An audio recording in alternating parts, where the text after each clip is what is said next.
بسم الله الرحمن الرحيم. ألف لام ميم.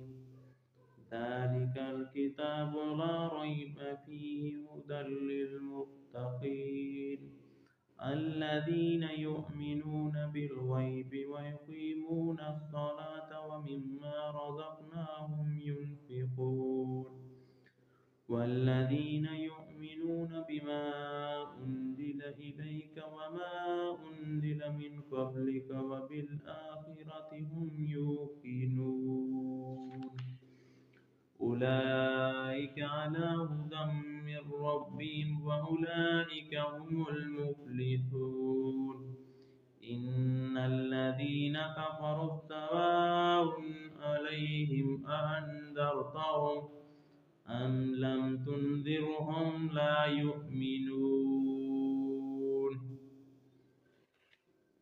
ختم الله على قلوبهم وعلى سمعهم وأبصارهم غشاوة ولهم عذاب عظيم لله ما في السماوات وما في الأرض وإن تبدوا ما في أنفسكم أو تخفوه يحاسبكم به الله فيغفر لمن يشاء ويعذب من يشاء والله على كل شيء قدير آمن الرسول بما أنزل إليه من ربه والمؤمنون كل آمن بالله وملائكته وكتبه ورسله لا نفرق بين أحد من رسله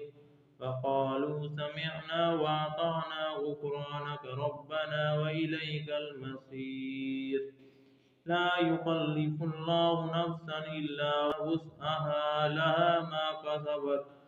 وعليها ما اكتسبت